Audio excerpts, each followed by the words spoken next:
আমরা যে গঙ্গা থেকে জল তুলে জলাধারে রেখে সেটাকে পিউরিফাইড করে পাইপলাইনে আমরা চার্জ করি।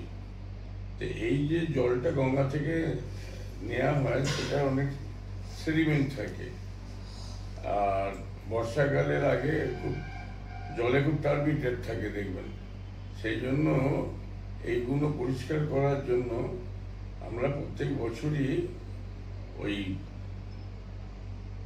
যে শীতটা পড়ে সেই শীতটার ওয়াশ আউট ভাল্ব আমাদের খুলে দিতে হয়, জল বেরিয়ে যায়, কাদা জলটা বেরিয়ে যায় এবং যে পলিটা পড়ে থাকে সেই পলিটা আমরা লেবার লাগিয়ে পরিষ্কার করে।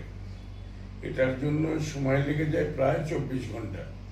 সেই জন্য আজকে 11টা থেকে কাল বেলা 11টা অবধি আমরা নোটিশ করেছি, আমরা চেষ্টা করছি সকালবেলা জল দিয়ে দেওয়ার।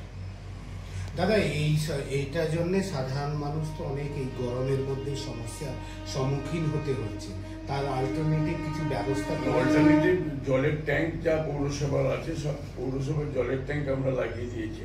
যেখানে যেখানে বস্তি আছে, মিনিয়ান্স কোয়ার্টার আছে, সেই সমস্ত জায়গায় আমরা জলের ট্যাঙ্ক দিয়ে দিয়েছি। জল আবার ফুরিয়ে গেলে আবার জলের ট্যাঙ্ক পাঠিয়ে দেওয়া হবে। সেই জন্য আমাদের ড্রাইভার এবং যারা জলটা তুলবে, ট্যাঙ্কে ভর্তি করবে, তার জন্য লোক রাখা আছে। আর সেকেন্ড হচ্ছে, এটা বছরে করতে হবে। আপনারা হয়তো বলতে পারেন যে আপনি আগে কেন করেননি।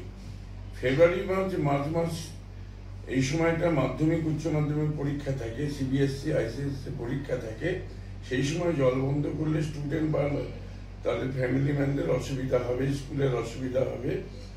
সেই জন্য আমরা এই সময়টা চুজ করেছি। বলছি যেখানে যেখানে পৌরসভার পাম্পিং আছে, পাম্প সিস্টেম আছে, সেখানে কি জল? না, পাম্প সব চলছে, কিন্তু পাম্পের প্রেসারের যে জলটা সেটা এই সিএমডব্লিউএর যে পাইপ লাইন আছে একটার সাথে একটা ইন্টারকানেকশন থাকার জন্য বেশিরভাগ জলটা ওই লাইনে চলে যাচ্ছে। যার জন্য দেখবেন যে একটা জলের সমস্যা আজকে সারাদিন থাকবে। আমরা চেষ্টা করছি কাল সকালবেলার মধ্যে এটা চালু করে দিতে। আজকে 11টা অবধি সব বাড়িতে জল পেয়েছে। আমরা আগে একটা নোটিশ করেছি, সবাই জল ধরে নিয়েছে। ঠিক 11টা 5-এ জল বন্ধ হয়েছে।